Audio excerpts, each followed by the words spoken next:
Content de m'entendre, donc je ne vais même pas essayer. J'ai le grand honneur et le plaisir de présenter quelqu'un qui n'a pas vraiment besoin d'être présenté. Il est un véritable Canadien, il est né, il a grandi dans la merveilleuse ville de Sudbury, il a beaucoup de talent, il a joué beaucoup de rôles. Non seulement il est un chercheur, il a 3 diplômes. Il a aussi enseigné Harvard, Cambridge, Queen's, l'Université de Toronto, Western, McGill. Et je ne sais pas si c'est parce que vous ne pourriez pas occuper un emploi à temps plein ou que vous aimez changer constamment, mais de toute façon, vous pouvez voir le fait qu'il a travaillé dans différentes universités avec une carrière académique incroyable. Il a 17 diplôme honorifique. Il a été l'auteur de plusieurs positions. Il a été président de l'Université de Waterloo. Il a été aussi un animateur. Une des choses qu'il a animé, et j'ai bien aimé l'apprendre, c'est le premier débat des leaders télévisés avec Ed Broadbent, Joe Clark, Pierre Trudeau. Ça a dû être vraiment amusant. Il est aussi agriculteur. Il est propriétaire d'un ranch d'entraînement de chevaux. Je ne sais pas si, en fait, c'est nommé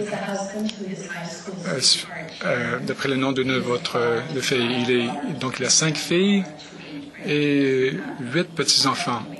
En fait, on le connaît comme Grandpa Book. C'est un athlète aussi. Il a joué au hockey depuis très jeune. En fait, pour ceux et celles d'entre vous qui êtes à peu près du même âge que moi, vous avez sûrement entendu Love Story, en fait, un des acteurs. John Sickle a fait accompagner son excellence dans le jogging. Et un des personnages, Captain Levy, dans ce Love Story, en fait, son nom est inspiré de son excellence. Il a aussi couru des marathons, en fait, à notre plus grande disgrâce, à l'âge de 70. En fait, tout le monde connaît son âge, donc je ne dévoile rien.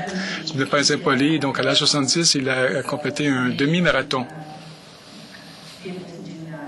C'est merveilleux de pouvoir faire ça à cet âge-là et c'est une inspiration pour plusieurs d'entre nous. Mais ce qui est encore plus important, c'est un constructeur du Canada.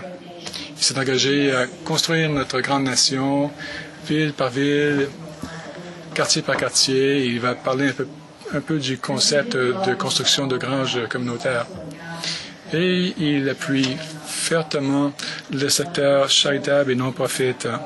En fait, un de ses piliers en tant que gouverneur général, c'est le bénévolat et la philanthropie. Quand j'attendais l'arrivée de son Excellence, j'ai eu l'occasion de parler à Bill Pagé de la Fondation Agora. Il m'a raconté une petite histoire rapidement. Lorsqu'il était à l'Université de Toronto et son Excellence enseignait le droit à l'université, comme pour plusieurs professeurs, vous dites à vos étudiants, vous pouvez m'appeler chez moi en tout temps. Alors, lui, il l'a appelé un soir et son épouse Sharon a répondu au téléphone et il a dit, bon, il devrait vous rappeler parce qu'il est à l'arrière, il est en train de préparer une patinoire pour nos enfants. En fait, si ce ne la caractérise pas ce qu'est un vrai Canadien, en fait, je me demande qu'est-ce qu'il peut caractériser. Mesdames et messieurs, voici un homme qui ne peut pas échouer, qui n'a jamais échoué. Son Excellence David Johnston.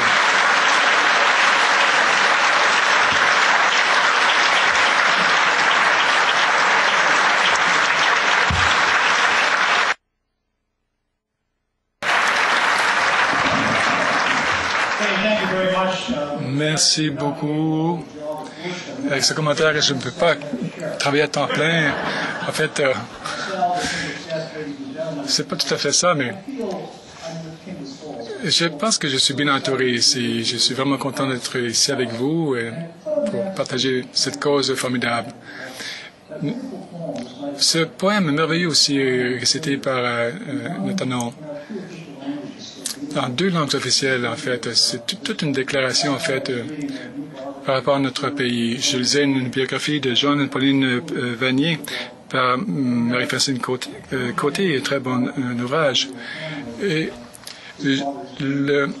Vanier a fait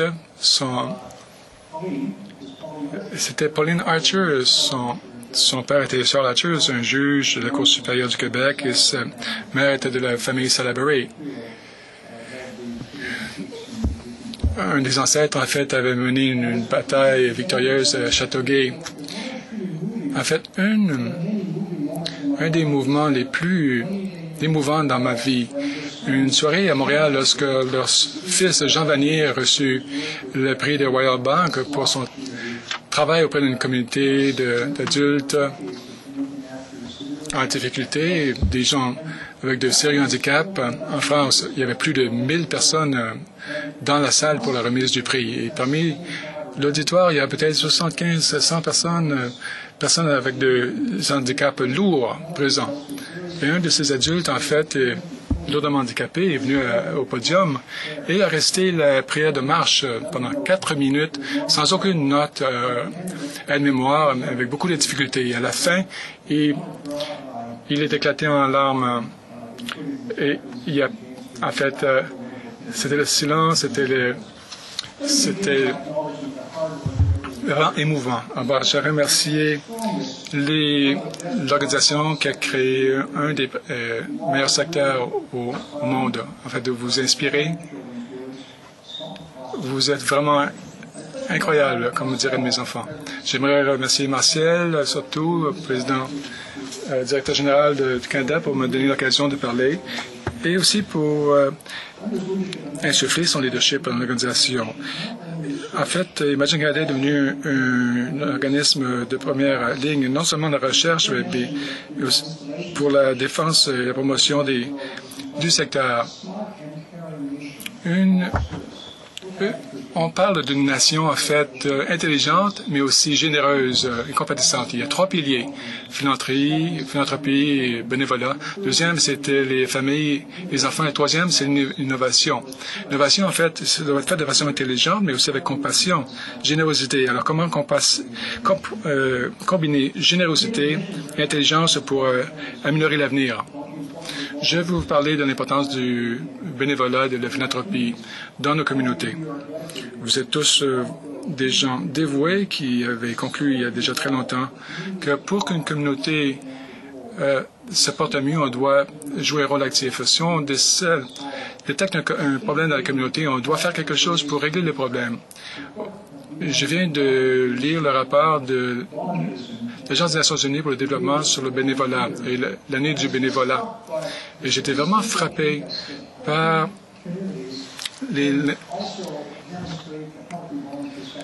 comment certaines communautés, en fait, qui ne sont pas saines, n'ont pas vraiment de secteur bénévole sain, alors que les communautés saines aussi ont un haut indice de bénévolat. Alors, vous voyez ça dans plusieurs pays, dans les nations.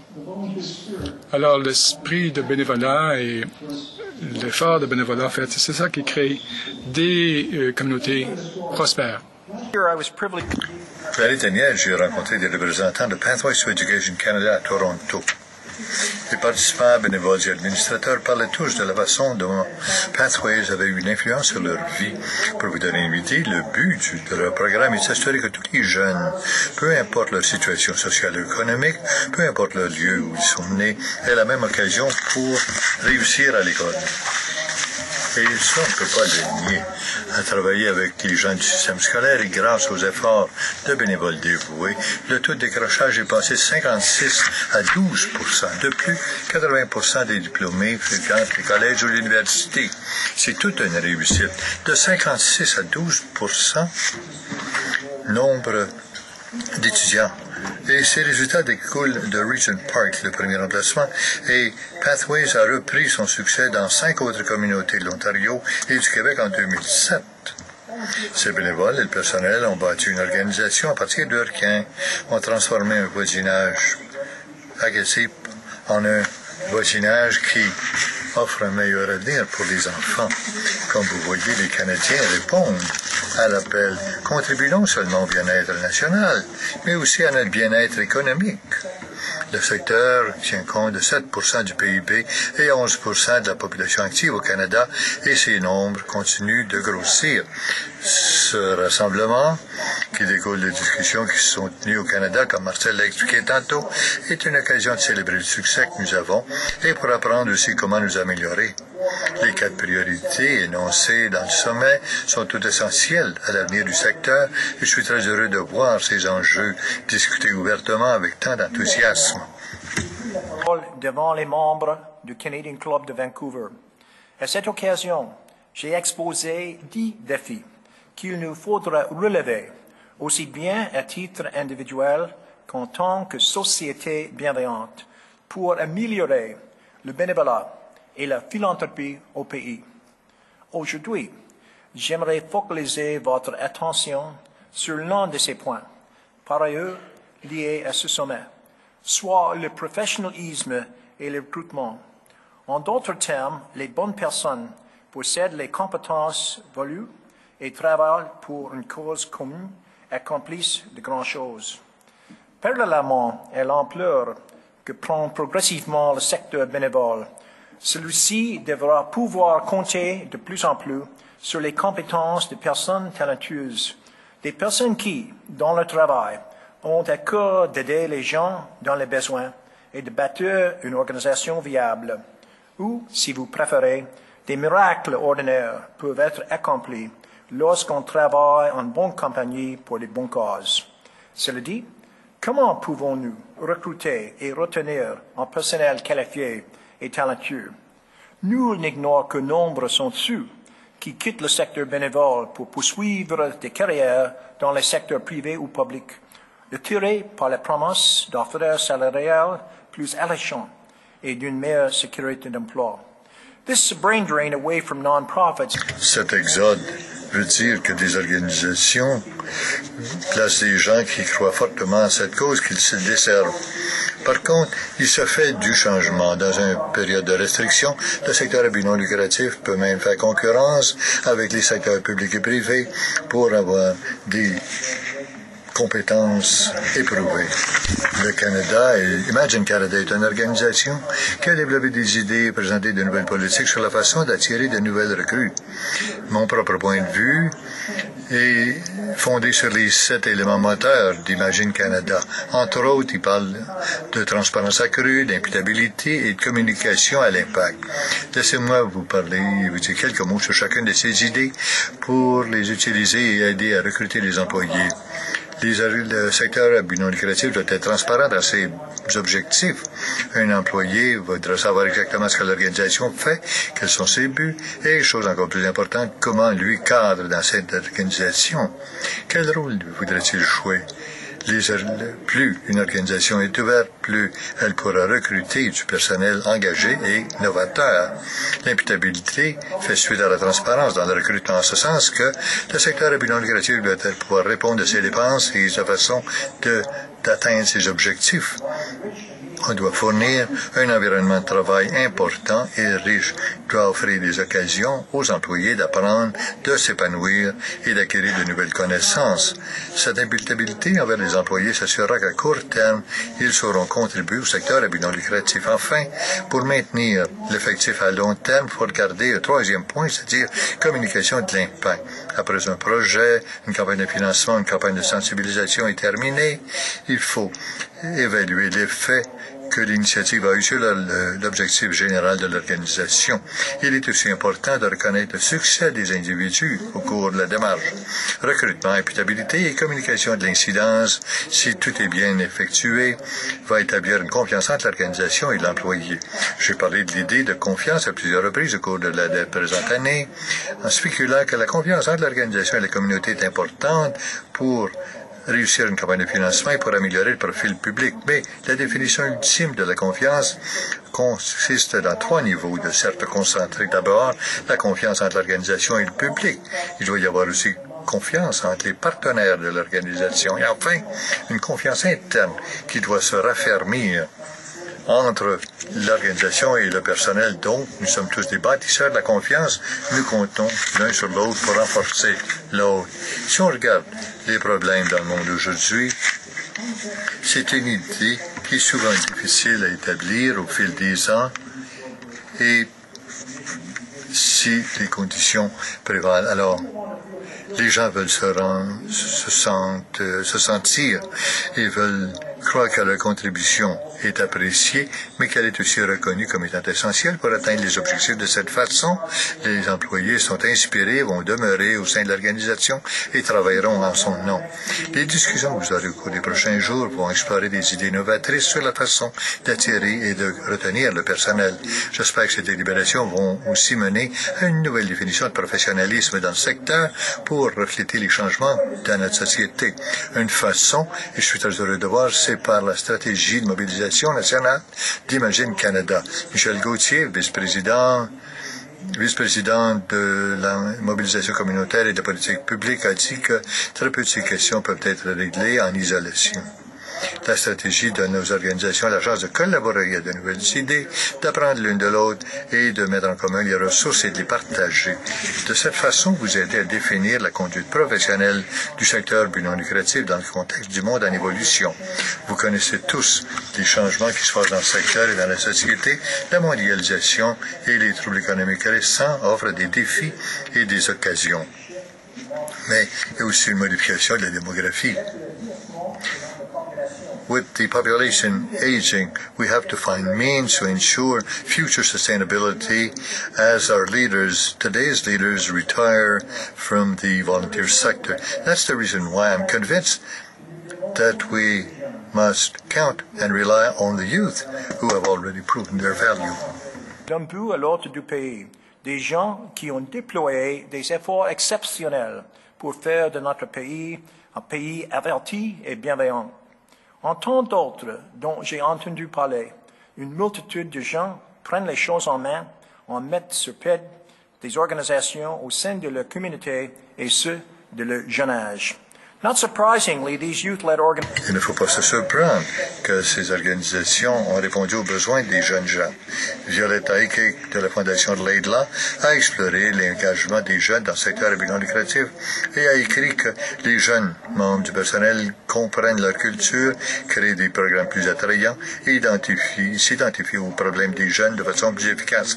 Et ils le font aussi, bien sûr, par les médias sociaux. Le secteur dirigé par les jeunes n'est plus émergent, n'est plus là. Et je suis très heureux qu'il y ait un si grand groupe de jeunes qui participent aujourd'hui au sommet. Il y a des jeunes dirigeants qui ont déjà fait beaucoup dans la société et qui cherchent des occasions d'en faire davantage.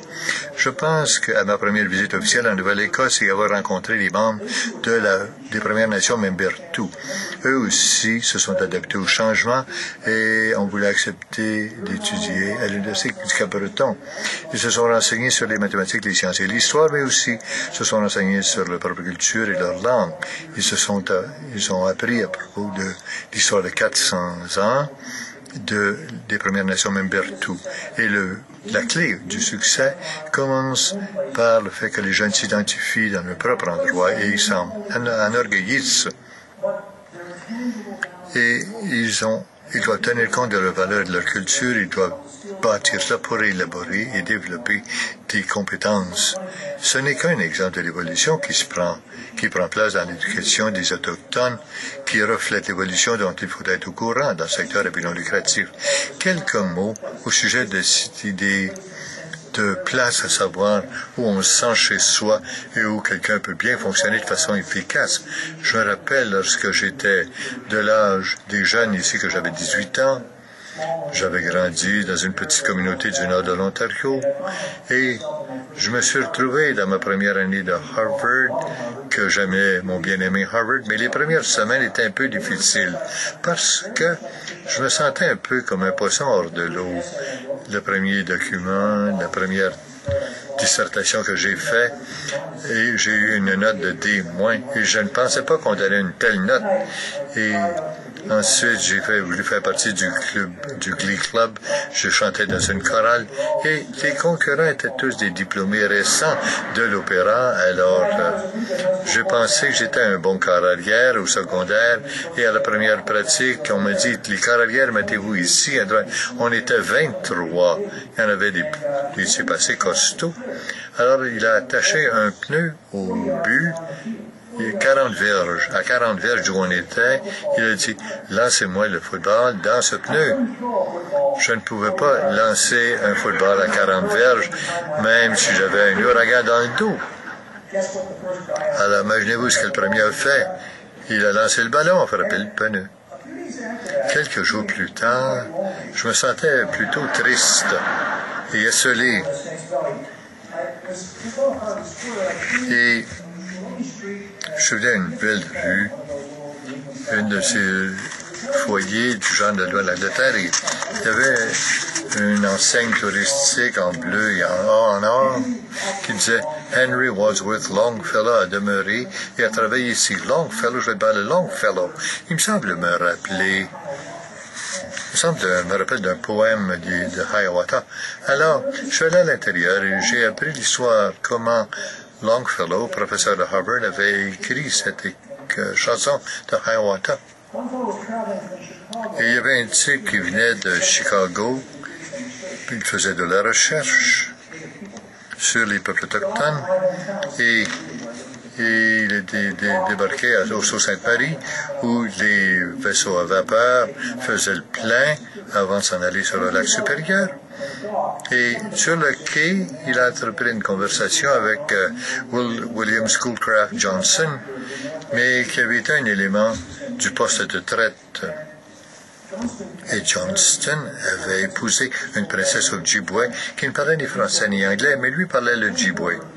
Et d'elle, il avait noté à la main l'histoire orale du peuple Ojibwe. Longfellow voulait monter sur le bateau à vapeur, mais non, il est resté avec le type pendant 3 jours. Il avait ces belles notes du peuple Ojibwe. Et de là, il a composé le poème, la chanson de Hiawatha, qui disait que... Et tout à coup, je me suis dit, c'est ma ville natale, c'est de là que je viens. Et si ce professeur-là était suffisamment motivé pour les écouter, et cela m'a porté à examiner de plus près mon village natal, et j'ai cru qu'à un moment donné, avant l'arrivée des Européens, c'était probablement l'établissement des Premières Nations le plus important parce qu'il y a une baisse de 26 pieds entre le lac supérieur et les poissons blancs sont très nombreux. Et les gens allaient dans les rapides. Et on attrapait les poissons au filet. Il y avait un approvisionnement pour une bonne année. Et tout à coup, je me suis senti comme appartenant à un emplacement physique. Je me suis dit, Harvard était beaucoup plus facile à aborder par la suite. Mais nous devons passer le flambeau à la prochaine génération et partager les leçons que nous avons apprises et se préparer. Ont pu prouver qu'ils sont des individus bienveillants, qu'ils se préoccupent du sort de leurs amis et de leurs voisins. Ils représentent l'avenir de tiers secteurs. Nous devons donc écouter ce qu'ils ont à dire.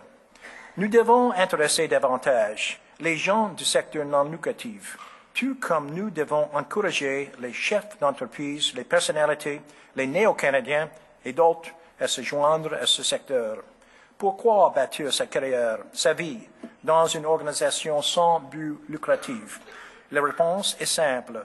Dans notre société contemporaine, une carrière dans ce tiers secteur revêt un caractère à la fois altruistique et pratique. Elle offre d'excellentes occasions de croissance personnelle et la possibilité d'apporter des changements réels, susceptibles d'améliorer la société. Vous pouvez faire une différence ici, au Canada, et tracer les parcours d'une vie qui sera avisée et axée sur les autres. Cette différence, ce sera de changer la culture de notre pays. This difference can change the culture of our country. Let me speak about culture with one final story. Many of you heard me tell the story before, but let me tell it again, especially to the younger people who perhaps were hearing it for the first time. Surtout pour les jeunes qui l'attendent la première fois. C'est une expérience que j'ai vécue avec la mère Teresa. Elle était à Montréal il y a peut-être 25 ou 30 ans. Et un petit déjeuner de prière, et on était une cinquantaine avec elle après le petit déjeuner. Et un de mes amis a dit qu'on était tellement émus par votre travail au Calcutta, qu'est-ce qu'on peut faire? Et moi, président de l'université, il y a quelques années, pensais qu'elle dirait, bien, envoyer un chèque et on va s'en servir pour nos établissements à Calcutta. Elle a dit non. Elle a dit, regardez dans votre propre voisinage, dans votre propre communauté, et je vous garantis que dans votre rue, il y a quelqu'un qui a besoin de votre attention. Et ça m'a beaucoup ému. Ensuite, un des journaux qui donnait un compte-rendu de sa visite, dans ces mots, elle a dit que c'est une personne admirable, probablement être béatifiée par l'Église catholique. Mais, soyons pratiques, elle travaille à Calcutta, 25 millions d'habitants, la moitié et plus vivent sous le seuil de la pauvreté. Elle aide 150 personnes, mais c'est qu'une goutte dans un verre, une goutte dans l'océan. Donc, cette idée de limite physique, je m'en rappelais, si j'avais pas entendu le poème de Nathaniel à ce moment-là, où on parlait de défoncer les obstacles. Mais alors, comment améliorer le tout? Et cela m'a agacé pendant un certain temps. Et quelques années plus tard, on avait une fête chez nous. On a eu 5 filles en 7 ans. Alors, les fêtes étaient importantes chez nous. Et les filles m'ont dit, à la fin d'une des fêtes, on m'a dit, papa, tu sais, les histoires de fantômes que tu comptes aux histoires sont tous des mensonges. Sont tous des mensonges. Et on fait simplement semblant d'avoir peur parce que sinon, on va te faire de la peine. Alors, pourquoi ne peux-tu pas être comme Dean McFarlane? Dean McFarlane, c'est Andy McFarlane, il était professeur de journaliste à l'Université de Toronto. Et je dis, qu'est-ce que t'as de si brillant, toi, Andy McFarlane? Alors, je suis allé à une fête d'anniversaire 2 semaines plus tard chez McFarlane, et voilà. Andy McFarlane était là, habillé, et il me dit, lui, il fait de la magie. Andy McFarlane fait de la magie. Il fait de la magie. Pourquoi tu ne pourrais pas être lui? T'es habillé comme un magicien, chapeau, haute forme, moustache, de bâton de magie. Et il faisait des tours de magie pour les jeunes de 5, 6 et 7 ans. Et un de ses trucs, c'est qu'il puisait dans un tiroir, il avait un verre d'eau. Et que pensez-vous que c'est? Ah, les gens disaient, c'est de l'eau. Ah, je vais faire de l'eau et ça va devenir du vin. J'ai dit, Andy, t'as des illusions. Ça s'est passé il y a 2000 ans et quelqu'un y avait un petit peu plus d'intérêt que toi. Alors, il se déambulait et j'étais assis derrière lui pour voir ce qu'il faisait avec ses mains. Et il y avait un petit compte-gouttes avec une couleur de rouge. Alors, il a laissé aller cette goutte de couleur dans ce verre d'eau et l'a présenté et ils ont répété la formule magique et cette goutte s'est mêlée au verre d'eau et c'est devenu une belle couleur de rosée. Je me suis dit, c'est la goutte de la mère Teresa, ça. Et dans mes limites, je le regardais du point de vue physique, volume physique dans un verre d'eau, alors que j'aurais dû regarder du point de vue chimie, de changer tout ce qu'il y avait dans ce verre d'eau et donc changer la culture, quoi. Alors, cette goutte, bien composée, bien motivée, peut modifier toute une culture. Le sommet est la prochaine étape de l'évolution du secteur habitant lucratif. Voyons voir comment nous pourrons maintenir cette aire d'aller à l'avenir et comment le sommet pourra mener à des dispositions concrètes pour définir la nature professionnelle de cette sphère. Et je vous laisse les mots de mon prédécesseur, Lord Byng, qui a dit que soyez aussi important, à l'esprit aussi large et l'esprit aussi grand que le pays où nous demeurons.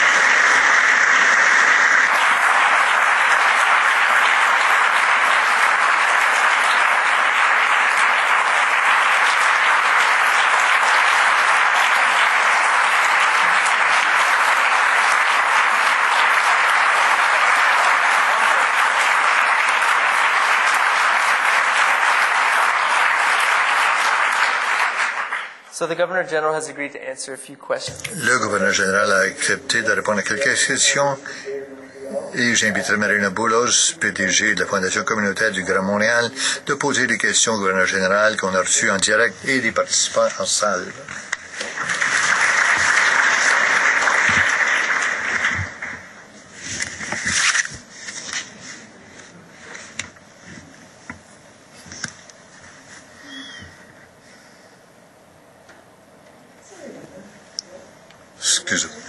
Excellence, bonjour. J'ai quelques questions de gens. La première question, en direct de quelqu'un de Peterborough. Quelle était votre expérience la plus mémorable en tant que bénévole? Expérience la plus mémorable comme bénévole, il y en a plusieurs. J'en choisis une. J'ai co-présidé en 1995 une activité du Centre de Montréal. Je pensais connaître ma communauté de Montréal. Je pensais la connaître bien, mais non.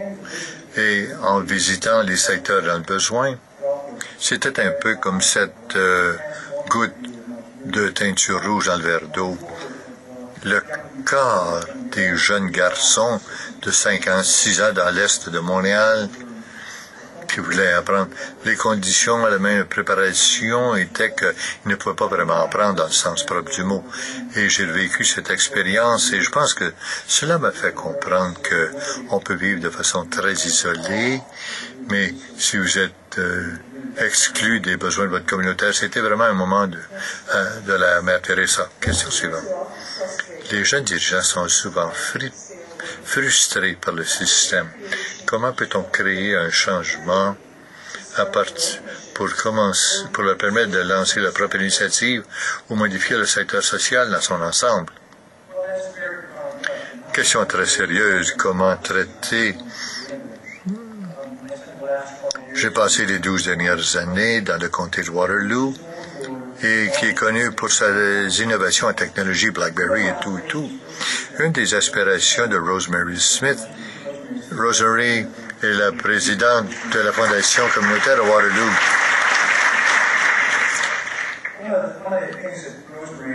Ce que Rosemary et d'autres grands voyageurs ont fait est de comment rendre cette communauté innovatrice sur le plan social, tant sur le plan social que le plan technique. Comment les amener dans le secteur social? Je donnais une conférence sur qu'est-ce qu'il y a dans l'eau de Waterloo et la première diapo était une diapo de la rivière Grand et la deuxième diapo, c'était un exercice agricole dans un secteur mennonite. Nous demeurons sur la ferme. Et la troisième diapo, c'était la première et la deuxième, était la construction d'une grange. Et si on apprend comment collaborer avec différentes personnes, aux talents multiples, aux compétences multiples, et il n'y a pas deux granges qui sont semblables. Et ça nécessite de l'innovation et de l'ingéniosité, mais ça demande aussi beaucoup de collaboration, c'est-à-dire comment apprendre à travailler avec différents genres de personnes. Et donc, ça, c'est l'innovation sociale communautaire. Pour une personne, c'est probablement une des choses les plus difficiles à apprendre, c'est savoir comment aller de l'avant quand les conditions ne sont pas parfaites, quand vous n'avez pas ce vent de 40 km/h dans le dos ou l'occasion de courir 20 verges avant de lancer le football. Vous comprenez ce qu'est l'objectif final, quelles sont les limites des gens qui vous entourent, et des fois la bureaucratie est un peu plus pénétrable. Et ensuite, vous comprenez les façons pour surmonter les obstacles. Ça demande de la patience, ça demande d'être tenace. Mais cette capacité de trouver son chemin et comment naviguer. Cette question venait d'une jeune personne. Il faut se rappeler le courage. Il faut apprendre qu'on ne peut pas le faire, de sorte qu'on peut le faire éventuellement. Prochaine question. Étant donné les nombreuses années où vous avez travaillé dans les établissements postsecondaires, avez-vous d'autres idées sur la façon d'avoir une carrière dans le secteur à but non lucratif et comment le placer à l'écran des étudiants canadiens? Quelle belle question! Comment se forger une carrière dans le secteur à but non lucratif? Je pense qu'une réunion comme celle-ci est une belle occasion. Et dans les établissements postsecondaires, on pourrait enseigner davantage et enseigner sur le troisième secteur. Parler des aspects innovateurs, comment nous pouvons mieux réussir. Et troisièmement, ce serait en se portant bénévole ou en faisant des activités à but non lucratif alors qu'une personne est en jeune âge. Il y a beaucoup de collèges et d'universités qui demandent à relever ces défis qui s'offrent aux jeunes. Je pense que c'est une belle façon de tenter le pouls à Waterloo. Nous avions plusieurs étudiants qui avaient passé un terme en coopérative à travailler dans un organisme à but non lucratif ou un organisme de centraide. Et j'ai rencontré à la fin de leur expérience, ils étaient vraiment renversés par le grand intérêt qu'ils avaient pour le travail et à quel point c'était engageant. C'était une expérience tout à fait différente. Je me rappelle une de leurs histoires qui ne parle pas nécessairement de travailler dans le secteur à but non lucratif, mais de travailler au gouvernement. Mais vous connaissez Kevin Lynch, je pense, le greffier du conseil privé il y a 4 ou 5 ans. Kevin était bien centré sur le rajeunissement de la fonction publique. Ce qui le préoccupait, c'est que par tradition, il y avait quelques universités qui se spécialisaient à produire des gens pour la fonction publique. Et il y avait un lien direct entre ces gens-là et la fonction publique. Ils avaient écrit des examens, mais il y avait toute une gamme de collèges et d'universités qui ne participaient pas à cette transition parce que ce n'était pas leur écran sur cette question d'une carrière dans la fonction publique. Alors, ils ont organisé une foire de 2 jours pour parler de la vie dans la fonction publique à notre université de Waterloo. On s'était associé à Guelph et Laurier et à quelques collèges. On a eu de 12 à 1300 étudiants qui ont participé et il y en a 800 qui ont reçu des offres d'emploi. Pendant 2 jours, les sous-ministres et sous-ministres associés ont parlé de l'intérêt qu'il y avait à travailler dans la fonction publique. Mais dans mes discussions avec les étudiants, il y avait 3 choses qui disaient qui les épataient. La gamme de carrières disponibles dans la fonction publique. Deuxièmement, à quel point les responsabilités étaient disponibles, que les jeunes avançaient rapidement. Et troisièmement, à quel point c'était bon, à quel point c'était idéaliste, cette poursuite d'une carrière telle que vue par ceux qui étaient venus leur parler de leur passion à travailler dans la fonction publique. Cette même histoire s'appliquerait aussi au 3e secteur. Ceux et celles d'entre nous qui connaissons la passion et le plaisir qu'on retire à travailler dans ce secteur-là, vous êtes obligés, vous êtes tenus, je pense, d'ouvrir ce secteur aux jeunes. Et autre question. Avez-vous des suggestions sur la façon pour le secteur d'appuyer les Premières Nations du Canada dans le cadre d'un besoin de créer un bel avenir pour le Canada?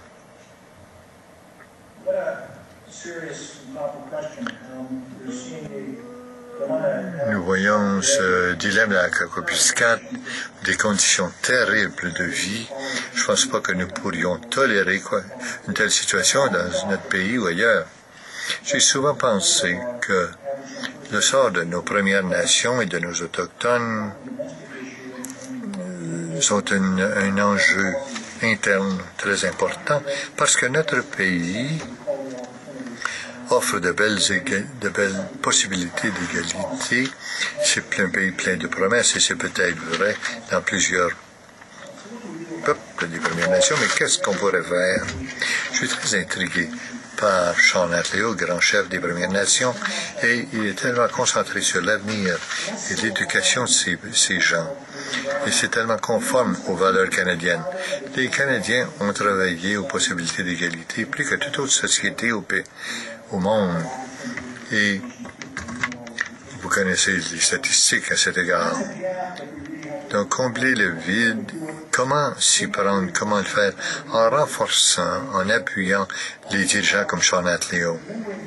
Et en se rappelant que cette histoire que je vous ai contée, ma propre histoire à propos de Longfellow, qu'il est important que nos Premières Nations, surtout les jeunes, aient une idée de ce qu'ils sont, de ce qu'est leur place, pourquoi leur culture est importante et que leurs valeurs ont un sens.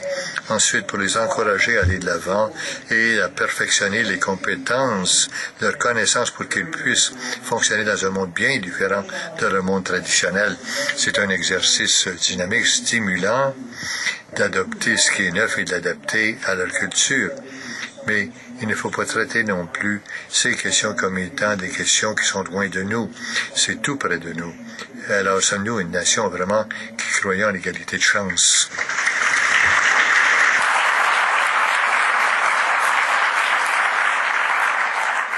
Here's a question online. Une question qui vient en ligne, Sabri. C'est difficile de trouver le temps d'innover lorsqu'on reçoit du financement seulement projet à projet. Comment est-ce qu'on peut inciter les bailleurs de fonds à appuyer le renforcement des capacités dans nos organismes. Nous savons tous de quoi il s'agit, n'est-ce pas? Je présume que une façon de répondre à ça, c'est le thème du professionnalisme. Recruter des gens talentueux qui peuvent vraiment composer avec ce dilemme. C'est jamais facile de trouver de l'argent pour quoi que ce soit, mais c'est facile de l'argent plutôt pour un projet, mais pas pour soutenir l'organisme à plus long terme. Moi, j'ai fait des levées de fonds pour les universités pendant longtemps. Dans ma pierre tombale, ça va dire Luc 13, 17, 13. En fait, c'est un jeu de mots intraduisible en français.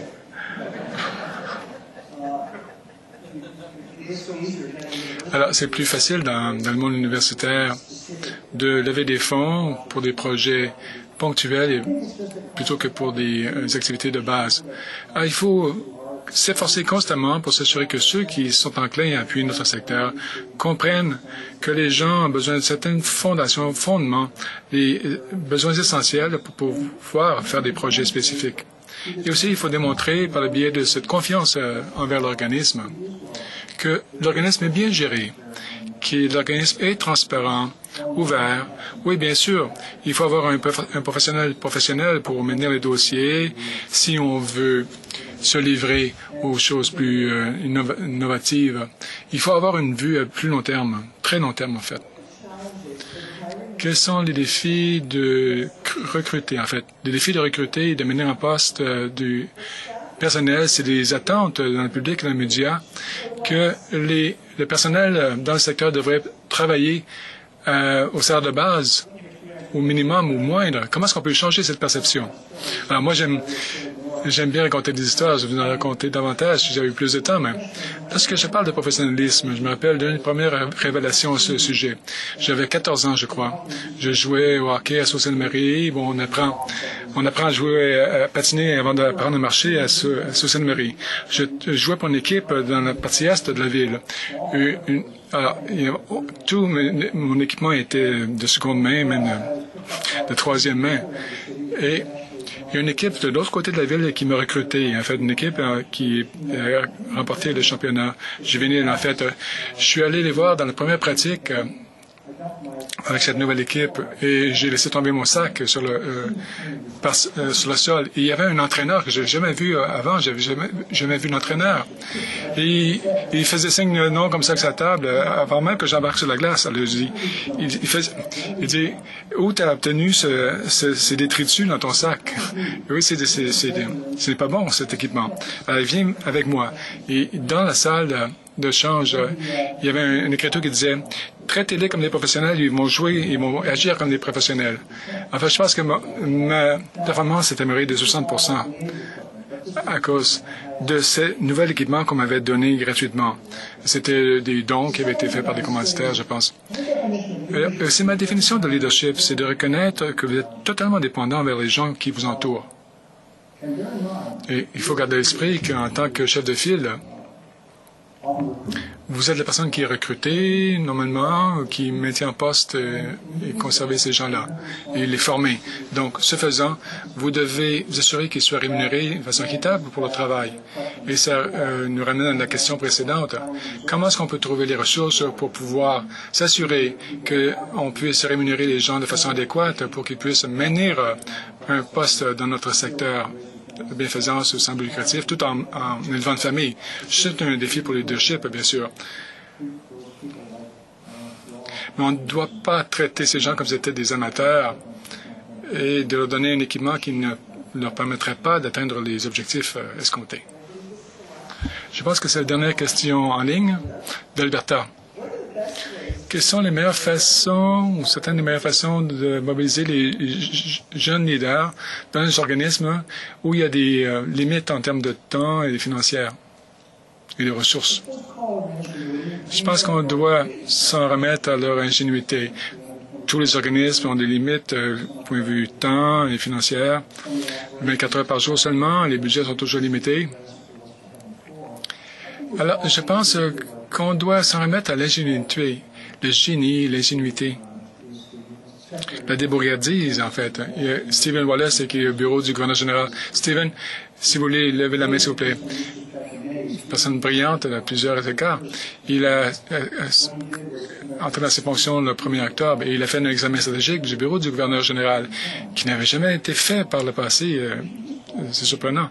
Mais peut-être que ce n'est pas surprenant parce que c'est une tradition. Alors, je pense que Steve, vous voulez répondre à cette question en participation avec tout le personnel.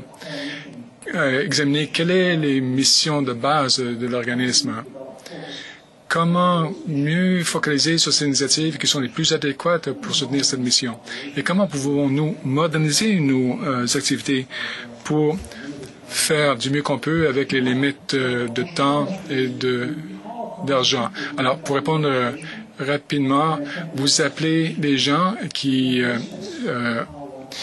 gèrent l'organisation, puis leur demander comment est-ce qu'on pourrait améliorer les choses.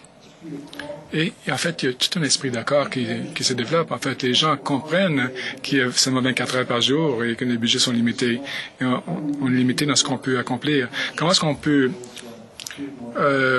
redistribuer les tâches pour faire de façon plus efficace dans les limites? Merci beaucoup, Votre Excellence. C'est tout pour les questions. Nathaniel. Merci.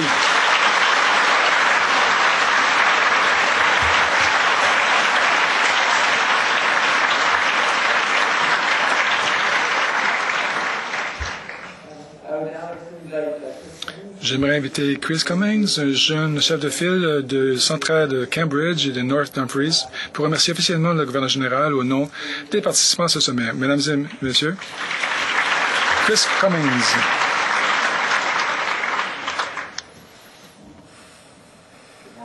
Bonjour.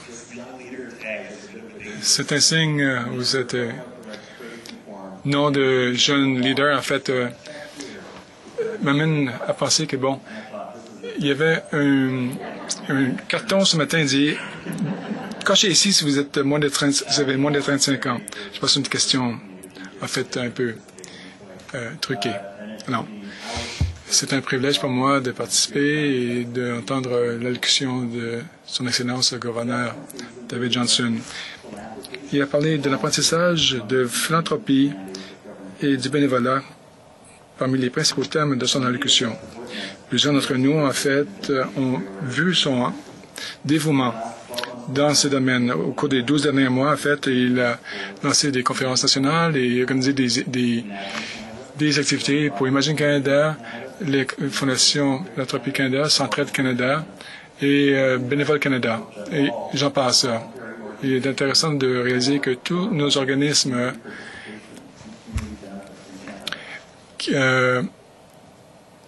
travaillent dans le domaine communautaire et pour améliorer les communautés. Les relations de participation avec les communautés et les musées des communautés, en fait, c'est des questions qui touchent à cœur notre gouverneur général. On demande à tout le monde de participer, de donner et d'innover. Ce sont 3 thèmes, en fait, qui vont droit au cœur du travail que l'on fait dans le secteur. Il ne fait aucun doute que notre secteur est diversifié et que nos efforts reposent sur des principes et sont représentés comme étant un engagement vers le mieux-être et l'amélioration collective.